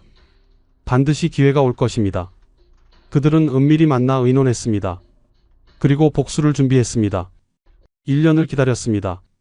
1456년 봄, 드디어 기회가 왔습니다. 명나라에서 사신이 오기로 했습니다. 세조는 창덕궁에서 큰 연회를 열기로 했습니다. 이때다. 성산문이 동료들을 모았습니다. 팍팽년, 이계, 하위지, 유성원, 유흥부가 모였습니다. 그리고 무관인 유흥부의 아버지 성승도 함께했습니다. 연회 때 벼룬검을 설치합시다. 그리고 성승 어르신과 유흥부가 칼을 들고 세조 옆에 서는 겁니다. 그때 신호를 보내면 단번에 세조를 죽이는 것이지요. 그렇습니다. 세조와 그의 아들들을 모두 제거합니다. 그리고 상황을 다시 복위시킵니다. 그들은 철저하게 계획을 세웠습니다. 몇 달을 준비했습니다. 6월 연회 때 거사하기로 했습니다. 하지만 그들 중에 한 사람이 있었습니다. 김질이라는 사람이었습니다. 그는 처음에는 계획에 동참했지만 점점 두려워졌습니다. 만약 실패하면 우리 모두 죽는다. 나는 아직 젊다. 죽고 싶지 않다. 김질은 고민했습니다. 그러다가 장인 정창손에게 이 사실을 털어놓았습니다. 장인 어른, 저는 어찌해야 합니까? 이 어리석은 놈. 당장 세조께 고하지 않으면 우리 모두 죽는다. 정창손이 소리쳤습니다. 그는 즉시 궁궐로 달려가 세조에게 모든 것을 고했습니다. 1456년 6월 1일 밤, 세조는 모든 것을 알게 되었습니다. 감히 나를 죽이려 했단 말인가? 세조가 분노했습니다. 그는 즉시 성산문, 팍팽년, 이계, 하위지, 유성원, 유흥부를 체포하라고 명령했습니다. 한밤중에 군사들이 그들의 집으로 들이닥쳤습니다. 성산문은 잠에서 깨어 체포되었습니다. 팍팽년, 이계, 하위지도 마찬가지였습니다. 유성원은 체포되기 전에 자결했습니다. 차라리 스스로 목숨을 끊는 것이 낫다고 생각한 것입니다. 성산문의 아버지 성승, 팍팽년의 아버지 박중림도 모두 체포되었습니다. 그들의 아들들, 형제들까지 모두 잡혔습니다. 참고 또 참았던 충신들의 마지막 시도가 실패로 끝난 순간이었습니다. 1456년 6월 2일 새벽, 의금부 감옥은 비명으로 가득했습니다. 성산문, 팍팽년, 이계, 하위지, 유흥부가 차례로 국문을 받았습니다. 세조는 직접 국문장에 나와 그들을 신문했습니다. 성산문, 내가 감히 나를 죽이려 했단 말이냐? 세조가 소리쳤습니다. 성산문은 피투성이가 되어 있었지만 눈빛만은 흐려지지 않았습니다. 상왕께서 계시거늘 나리가 어찌 저를 신하라 하십니까? 성산문이 외쳤습니다. 그 말에 세조의 얼굴이 일그러졌습니다. 이놈, 내가 감히. 고문이 시작되었습니다. 성산문의 다리를 짓눌렀습니다. 뼈가 부서지는 소리가 났습니다. 하지만 성산문은 굽히지 않았습니다. 상황을 복위시키는 것이 신하의 도리입니다. 나리야말로 역적이 아니십니까? 이놈을 더 쳐라. 몽둥이가 성산문의 몸을 내리쳤습니다. 갈비뼈가 부러지고 피가 흘러나왔습니다. 하지만 성산문은 계속 세조를 노려보았습니다. 팍팽년도 끌려왔습니다. 그 역시 혹독한 고문을 받았습니다. 하지만 그는 더욱 당당했습니다. 까마귀 눈비 맞아 희는 듯 겁노매라. 야광명월이 밤인들 어두우랴. 임향한 일편단심이야 고칠 줄이 있으랴. 박팽년이 시조를 읊었습니다. 단종을 향한 변치 않는 충심을 노래한 것입니다. 세조는 그를 더욱 혹독하게 고문하라고 명령했습니다. 이게 하위지, 유흥부도 마찬가지였습니다. 그들은 모두 고문을 받으면서도 끝까지 자신들의 신념을 굽히지 않았습니다. 우리는 충신이요. 역적은 바로 당신이요. 하위지가 외쳤습니다. 상황을 보기시키는 것이 하늘의 뜻이요. 이계가 소리쳤습니다. 세조는 점점 더 분노했습니다. 저들을 어떻게든 굴복시켜야 했습니다. 그래야 자신의 정당성을 세울 수 있었습니다. 하지만 그들은 죽음 앞에서도 굽히지 않았습니다. 박팽년은 고문을 견디지 못하고 옥중에서 죽었습니다. 1456년 6월 8일 그의 나이 40세였습니다. 그는 마지막까지 단종을 생각하며 죽었습니다. 1456년 6월 9일 처형이 집행되었습니다. 군기감 앞 형장에 사람들이 모였습니다. 세조는 가장 잔인한 형벌을 내렸습니다. 바로 거열형이었습니다. 거열형은 죄인의 팔다리를 소에 묶어 사방으로 찢어 죽이는 형벌이었습니다. 조선에서 가장 무서운 형벌이었습니다. 성산문이 먼저 끌려 나왔습니다. 그의 몸은 이미 고문으로 만신창이가 되어 있었습니다. 하지만 그의 눈빛만은 여전히 살아 있었습니다. 충신의 길을 걸었으니 후회는 없으오. 성산문이 마지막으로 외쳤습니다. 네 마리 소가 그의 팔다리를 끌기 시작했습니다. 사람들은 차마 눈을 뜨고 볼 수 없었습니다. 으악! 비명과 함께 성산문의 몸이 찢어졌습니다. 1418년생인 그는 그렇게 39세의 나이로 죽었습니다. 이게 하위지, 유흥부도 같은 방법으로 죽었습니다. 그들은 모두 마지막까지 단종을 생각하며 죽어갔습니다. 성산문의 아버지 성승도 함께 처형되었습니다. 박팽년은 이미 옥중에서 죽었지만 그의 시신도 거열형에 처해졌습니다. 그들의 아버지, 형제, 아들까지 모두 처형되었습니다. 남자는 모두 죽이고 여자는 노비로 삼았습니다. 사육신과 관련된 70여 명이 죽거나 유배를 갔습니다. 삼족이 멸문당한 것입니다. 조정의 신하들은 공포에 떨었습니다. 세조를 조금이라도 반대하면 저렇게 끔찍하게 죽는다는 것을 보았습니다. 세조는 더 나아갔습니다. 집현전을 혁파했습니다. 사육신이 모두 집현전 출신이었기 때문입니다. 세종이 만들고 조선 학문의 중심이었던 집현전이 사라진 것입니다. 그리고 세조는 단종을 노려보았습니다. 저들이 왜 역모를 꾸몄을까? 바로 저 상황 때문이다. 1456년 6월 세조의 측근들이 상소를 올렸습니다. 상황의 존재가 나라를 어지럽힙니다. 상황을 멀리 보내야 합니다. 세조는 고개를 끄덕였습니다. 1457년 6월 단종은 노상군으로 강등되어 강원도 영월로 유배되었습니다. 15세의 왕위를 빼앗기고 17세에 유배를 간 것입니다. 영월은 한양에서 멀리 떨어진 산골이었습니다. 단종은 그곳에서 외롭게 지냈습니다. 아무도 찾아오지 않았습니다. 그는 매일 한양을 바라보며 눈물을 흘렸습니다. 아버지, 김종서 대감, 성산문, 모두 다 어디로 가셨습니까? 1457년 10월 24일 단종에게 사약이 내려졌습니다. 세조의 측근들이 끊임없이 상소를 올렸던 것입니다. 노산군이 살아있는 한 영모가 끊이지 않을 것입니다. 세조는 더 이상 망설이지 않았습니다. 금부도사 왕방연이 사약을 들고 영월로 갔습니다. 1457년 10월 24일 오후 단종은 사약을 받았습니다. 야사에는 단종이 스스로 목을 맨 것으로 기록되어 있지만 실제로는 교살당했거나 사약을 받았을 것으로 추정됩니다. 나는 잘못한 것이 무엇입니까? 단종의 마지막 말이었습니다. 그는 그렇게 17세의 나이로 죽었습니다. 1441년생인 그는 이 세상에 17년밖에 살지 못했습니다. 12세의 왕이 되고 15세의 왕위를 빼앗기고 17세에 죽었습니다. 그 짧은 생애 동안 그가 무슨 잘못을 했을까요? 그는 그저 왕의 아들로 태어났을 뿐입니다. 세조는 그렇게 조카를 죽였습니다. 그리고 자신을 지키려던 충신들을 모두 죽였습니다. 계유정남부터 단종의 죽음까지 4년간 363명 이상이 죽었습니다.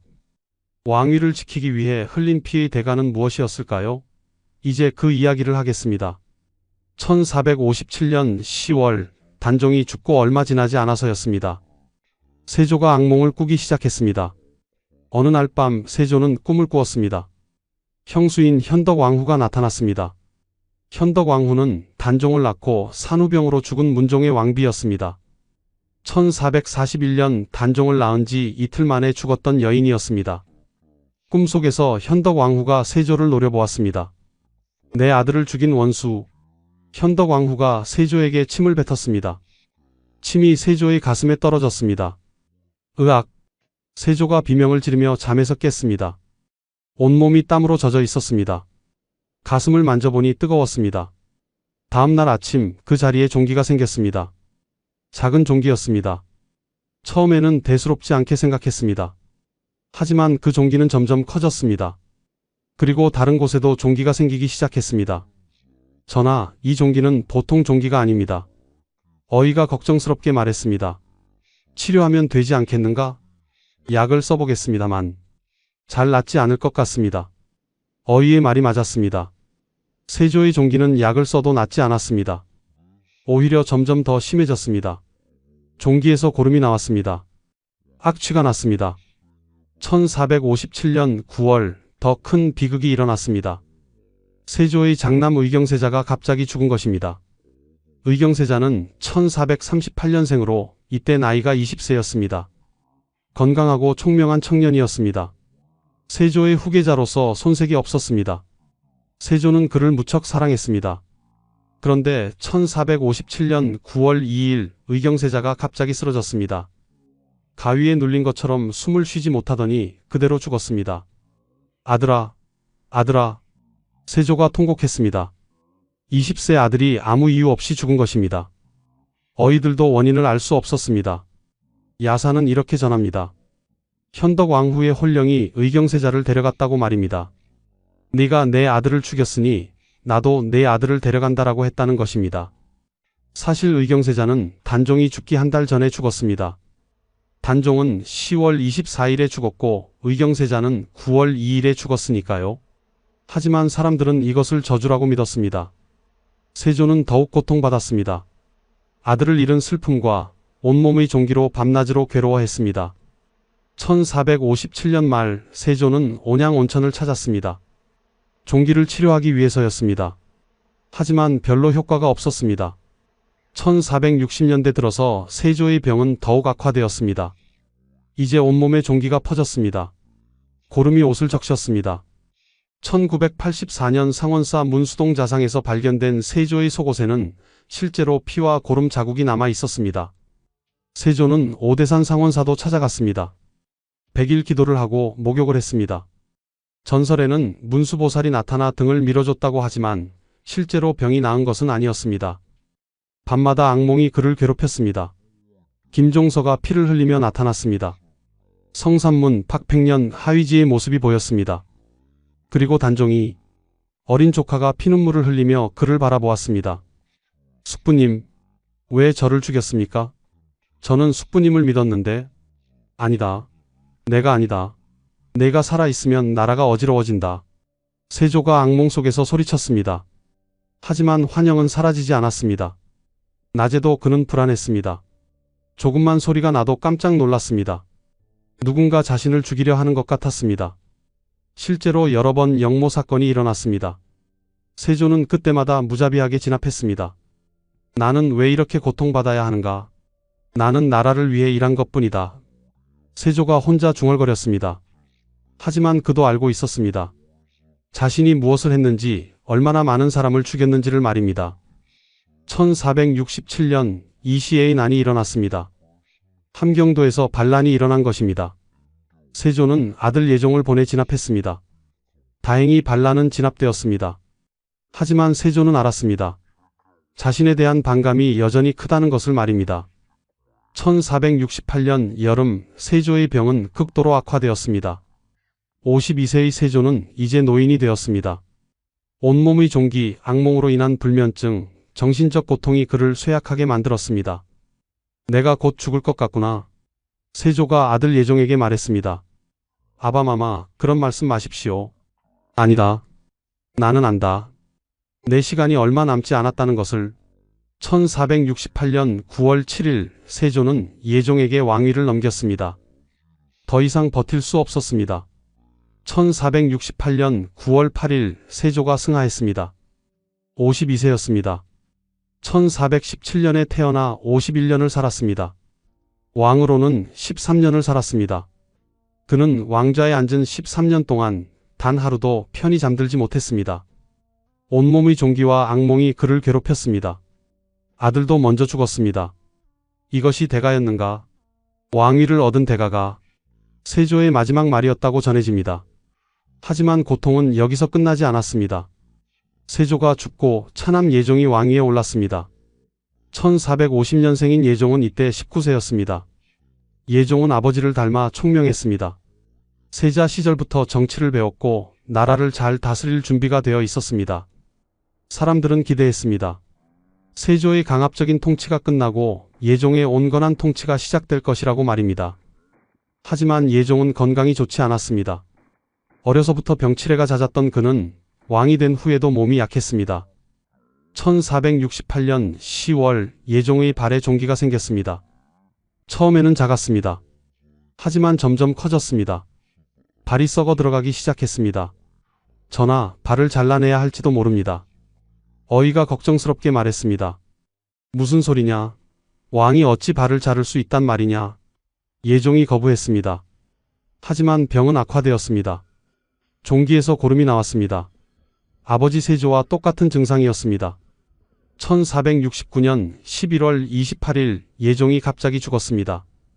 재위 1년 2개월 만이었습니다. 그의 나이 20세였습니다. 1438년생인 형 의경세자도 20세에 죽었습니다. 이제 동생 예종도 20세에 죽은 것입니다. 세조의 두 아들이 모두 같은 나이에 죽은 것입니다. 사람들은 속삭였습니다. 저주입니다. 현덕 왕후의 저주입니다. 단종의 원한이 세조의 자손에게 미친 것입니다. 예종이 죽자 그의 조카인 성종이 왕위에 올랐습니다. 성종은 의경세자의 둘째 아들로 1457년생이었습니다. 13세에 왕이 된 것입니다. 또다시 어린 왕이 탄생한 것입니다.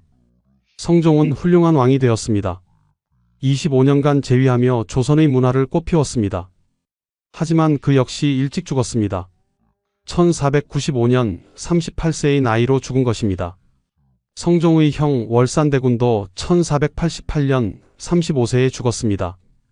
세조의 손자들도 모두 일찍 죽은 것입니다. 한편 세조가 죽인 사람들은 오랫동안 역적으로 남았습니다. 김종서, 성삼문, 박팽년. 그들의 이름은 역사에서 지워졌습니다. 그들의 후손들은 천대받으며 살았습니다. 하지만 시간이 지나면서 사람들의 생각이 바뀌었습니다. 살인파 학자들이 성장하면서 세조의 왕위 찬탈을 비판하기 시작한 것입니다. 세조는 조카의 왕위를 빼앗았습니다. 이것은 명백한 역모입니다. 사육신은 충신입니다. 그들은 정당한 왕을 지키려 했을 뿐입니다. 1698년 숙종 때 일이었습니다. 단종이 복이 되었습니다. 죽은 지 241년 만이었습니다. 노산군이었던 그가 다시 왕으로 인정받은 것입니다. 능호를 장능이라 정했습니다. 그리고 사육신도 복권되었습니다. 성삼문, 박팽년, 이계, 하위지, 유성원, 유웅부. 그들에게 시호가 내려졌습니다. 역적이 아니라 충신으로 인정받은 것입니다. 1782년 정조는 노량진에 사육신의 신도비를 세웠습니다. 조선육신이라는 비석이었습니다. 그들의 충절을 기리기 위해서였습니다. 반면 세조는 어떻게 평가받았을까요? 그는 업적은 인정받았습니다. 강력한 왕권을 확립했고 경국대전 편찬을 시작했습니다. 국방력을 강화했고 육진사군을 완성했습니다. 하지만 그의 왕위 찬탈은 절대 정당화될 수 없었습니다. 조카를 죽이고 충신들을 학살한 그의 행위는 역사의 깊은 상처로 남았습니다. 권력은 영원하지 않습니다. 세조는 왕위를 얻었지만 평생 고통받았습니다. 그의 아들들도 일찍 죽었습니다. 그가 죽인 사람들은 충신으로 기억되었고 그는 찬탈자로 기억되었습니다. 어린 왕을 지키려던 신하들 모두 죽이고 왕좌에 앉았던 남자의 이야기였습니다. 그는 왕이 되었지만 단 하루도 행복하지 않았습니다. 모든 행동에는 대가가 따릅니다. 세조가 흘린 피는 그 자신과 그의 자손들에게 돌아왔습니다. 어쩌면 그가 가장 고통받은 것은 온몸의 종기가 아니라 자신의 양심이었을지도 모릅니다. 만약 그가 조카를 지켰다면 어땠을까요? 만약 충신들의 말을 들었다면 어땠을까요? 만약 권력 대신 의리를 선택했다면 어땠을까요? 역사에 만약은 없습니다. 하지만 우리는 생각해 볼 수 있습니다. 권력과 양심, 당신이라면 무엇을 선택하시겠습니까? 지금까지 세조의 이야기였습니다. 역사는 승자의 기록이라고 합니다. 하지만 때로는 승자도 불행했습니다. 왕좌를 얻었지만 영혼을 잃은 남자의 이야기였습니다. 구독과 좋아요로 영상을 도와주시기 바랍니다. 다음에도 더 좋은 역사 이야기로 찾아뵙겠습니다. 감사합니다.